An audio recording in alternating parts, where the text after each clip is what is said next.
अगर बात की जाए नूरपुर विधानसभा क्षेत्र की ही तो यहाँ पर जगह जगह पर लोगों में पानी के लिए त्राही त्राही मची हुई है। लोगों का सरकार और प्रशासन के प्रति गहरा रोष है। पूर्व विधायक अजय महाजन जहाँ पर भी पानी की किल्लत आ रही है वहाँ पर पानी का टैंक भेजकर लोगों को इस भरकम गर्मी से राहत पहुँचा रहे हैं। गर्मियां शुरू होते ही नूरपुर में पानी की किल्लत होना शुरू हो गई है। हालात ऐसे बन चुके हैं कि लोगों को पानी के टैंकर मंगवाकर अपनी प्यास बुझानी पड़ रही है। उपमंडल के ममुआ गुरचाल क्षेत्र में इन दिनों हालात कुछ ऐसे ही हैं। यहाँ लोगों को कई दिनों तक पानी नसीब नहीं हो रहा है। लिहाजा लोगों की समस्याओं को देखते हुए नूरपुर के पूर्व विधायक अजय महाजन ने इस इलाके में 5 टैंकर भेजकर फिलहाल कुछ वक्त के लिए लोगों को राहत दी है। साथ ही सरकार के खिलाफ विरोध भी जाहिर किया है। इतनी परेशानी है कि देखो लेडीज के हाथों की हालत देखो। ये तो हम धन्यवाद करते हैं कि हमारे अजय भैया का, जिन्होंने कम से कम कुछ लोगों को राहत तो दी है। देखो आज पानी क्यों दे रही हैं। ऐसे मतलब कब तक चलेगा?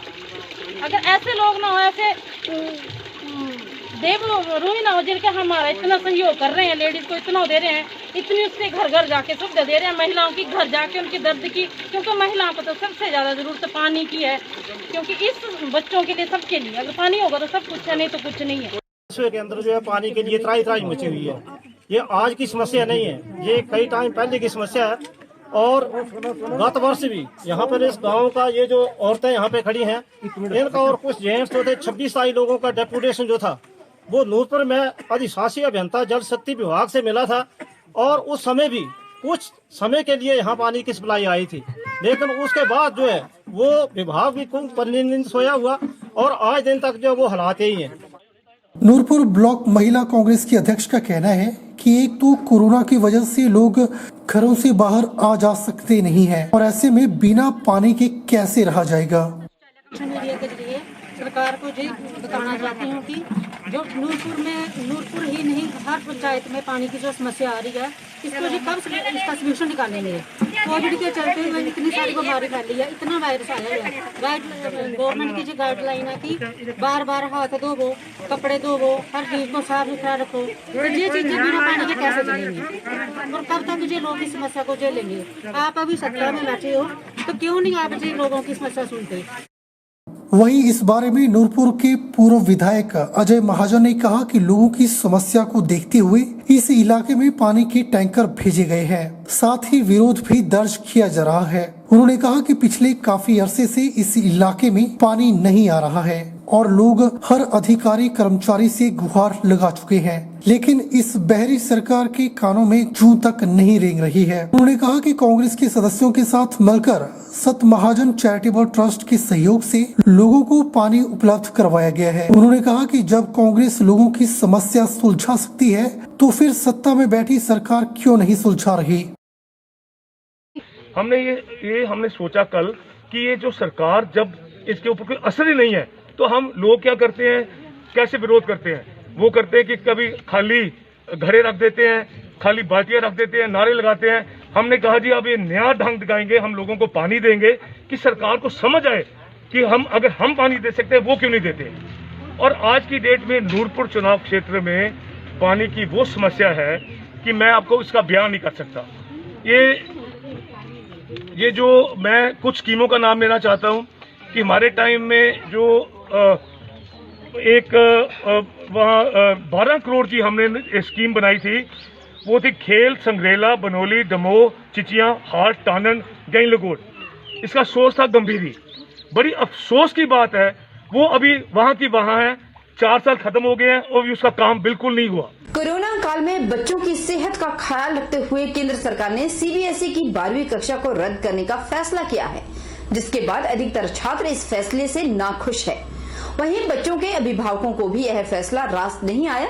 छात्रों के मुताबिक जहां एक और सरकार डिजिटाइजेशन के गुग्गा गाते रहते हैं और गुणगान करते हुए थकते नहीं है, तो वहीं यह ऑनलाइन परीक्षा नहीं करवा सकते थे। ये भी कई सवाल उठ रहे हैं। 12वीं कक्षा के बाद छात्रों ने बताया कि वह केंद्र सरकार के इस फैसले से बिल्कुल भी खुश नहीं है। जमा 2 ही कैरियर की प्रथम सीढ़ी होती है और सरकार ने उस रीढ़ को ही हिला दिया है। उन्होंने कहा कि चुनाव हो सकते हैं, कुंभ हो सकता है, लेकिन जमा 2 की परीक्षा नहीं हो सकती, निश्चित तौर पर केंद्र हो या प्रदेश सरकार। उन्होंने विकास का गुणगान इतना कर दिया है कि लोग अब इनके फैसलों को ही आंखें दिखाने लगे हैं। जमा 2 के बच्चे कह रहे हैं कि जब डिजिटल युग की बात करते हैं तो क्या डिजिटल तरीके से ऑनलाइन पेपर नहीं करवाए जा सकते थे? निश्चित तौर पर यह सरकार के मुंह पर एक बड़ा तमाचा है। इस साल बोर्ड के एग्ज़ाम्स थे और कल ही जैसे हमें पता है कि डिसीजन आया कि हम लोगों के एग्ज़ाम्स जो हैं अब नहीं होंगे। मैं इस डिसीजन से बिल्कुल भी सेटिस्फाइड नहीं हूँ, क्योंकि जिस बच्चे ने पूरे साल मेहनत की है, जो +1 में ये सोचता था कि मेरे इतने अच्छे मार्क्स नहीं आए हैं, तो +2 में हम सोचते थे कि हम बहुत अच्छे मार्क्स लेंगे और हम अपने रिजल्ट को एक अच्छा लाएंगे, पर वो सारे ड्रीम्स अब शायद पूरे नहीं हो पाएंगे। और मेरे हिसाब से ये होना चाहिए था कि या तो गवर्नमेंट को मतलब एग्ज़ाम्स जो हैं या तो वो ऑनलाइन कंडक्ट करते, जैसे वो कहते हैं कि हमारी टेक्नोलॉजी बहुत अच्छी है, बहुत ये है वो है, तो उन्होंने पेपर एग्ज़ाम्स मतलब जैसे हैं तो उन्हें ऑनलाइन कंडक्ट करने चाहिए थे। और या फिर अगर उन्हें ऑफलाइन कंडक्ट करने थे तो जैसे कि हम देखते हैं कि कुंभ का मेला है, ये हो रहा है, बाकी जो सारी चीज़ें हो रही है, इलेक्शंस हो रहे हैं, इतना कुछ हो रहा है, बट +2 के पेपर्स क्यों नहीं हो रहे हैं? नहीं, मैं तो बिल्कुल सेटिस्फाइड नहीं हूँ। मैं तो बिल्कुल निराश हूँ कि भाई बच्चों के पेपर नहीं हो रहे, बच्चों का फ्यूचर ख़राब हो गया, आगे बच्चा कहाँ स्टैंड करेगा। पेरेंट्स की तो उम्मीदें होती हैं कि बच्चा अच्छा निकले, पर हम तो बिल्कुल सेटिस्फाइड नहीं है इस बात से। एक्चुअली हम बच्चे को तैयारी करवाते जाएं और उसको इवेल्युएट ना करें। एक फेयर इवेल्युएशन था CBSE, जिससे बच्चे को पता चलता है हाँ मैं आगे जा सकता हूँ। सर मोस्ट ऑफ दी जो मेन बात है वो ये है कि कॉमर्स वाले स्टूडेंट्स जिनका सिलेक्शन ही परसेंटेज बेसिस पे होता है, तो वो कहाँ पे जाएंगे? अब जितने अच्छे कॉलेजेस हैं वो 95% प्लस पे आपको एडमिशन प्रोवाइड करते हैं, तो उनको तो सर एक फेयर सिस्टम नहीं मिला ना जी। एम्स बिलासपुर में कोविड-19 के खिलाफ टीकाकरण अभियान की शुरुआत की गई और इसका पहला सत्र शुरू हो गया। एम्स MS ने बताया कि यह सुविधा हिमाचल प्रदेश के जिला बिलासपुर में योग्य लाभार्थियों को कोविड-19 के खिलाफ टीकाकरण सेवाओं को मजबूत करने में मददगार साबित होगी। उन्होंने कहा कि एम्स बिलासपुर की वर्तमान स्थिति को ध्यान में रखते हुए जिला स्वास्थ्य अधिकारियों के समर्थन से प्रारंभ में टीकाकरण का सत्र सप्ताह में एक बार आयोजित किया जाएगा। MS डॉक्टर अनुपमा शर्मा ने बताया कि सत्र प्रत्येक बुधवार को केवल 45 वर्ष और उससे अधिक आयु वर्ग के योग्य लाभार्थियों के लिए आयोजित किया गया है। उन्होंने बताया कि पहला और दूसरा टीकाकरण की डोज यहां पर लगाई जाएगी। दूसरी टीकाकरण की डोज 84 दिनों के बाद लगाई जाएगी। उन्होंने बताया कि सुबह 9:30 बजे से दिन की 3 बजे तक टीकाकरण किया जाएगा और एक दिन में 100 लोगों का टीकाकरण किया जाएगा।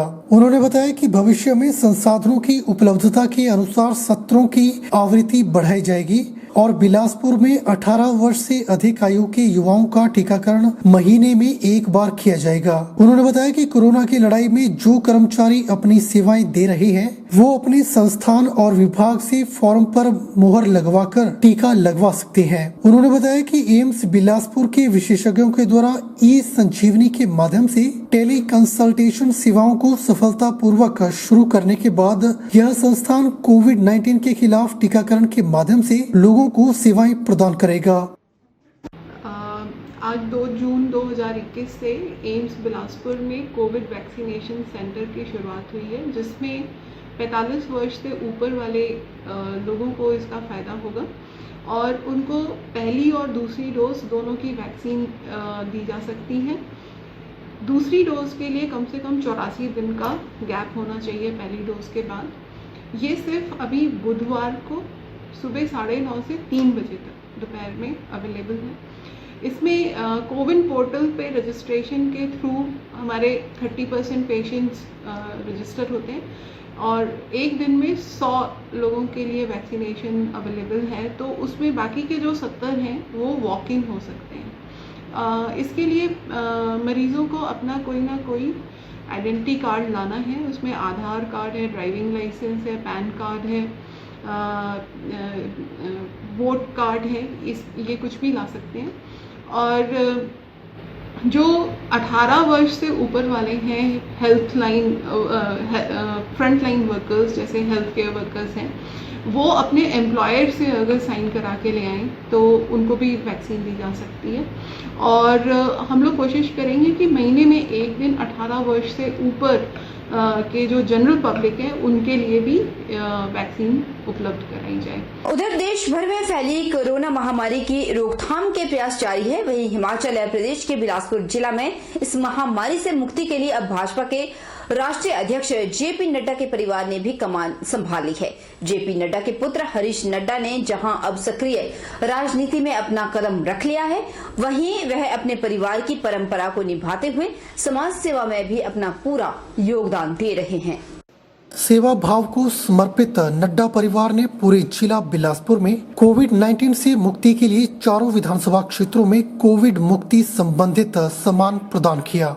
विजयपुर स्थित नड्डा आवास में आयोजित एक सादे समारोह में कोविड मुक्ति सम्मान का वितरण हरीश नड्डा ने किया। इस अवसर पर बिलासपुर जिला के तीनों विधायकों सहित पूर्व विधायक ने यह कोविड मुक्ति सम्मान प्राप्त किया। सम्मान में ऑक्सीजन कॉन्सेंट्रेटर, मास्क, सैनिटाइजर शामिल है।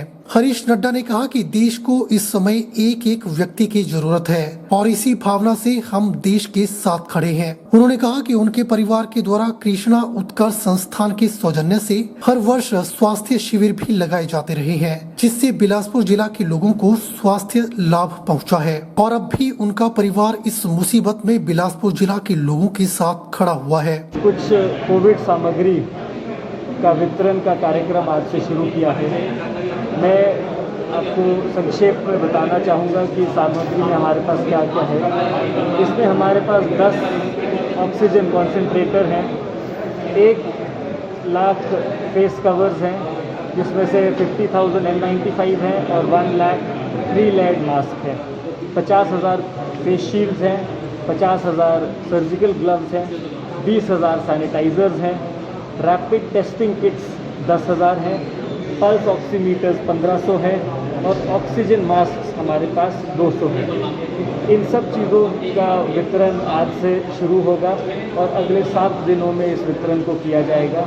इसमें हम भारतीय जनता पार्टी के कार्यकर्ताओं के माध्यम से ये वितरण करेंगे।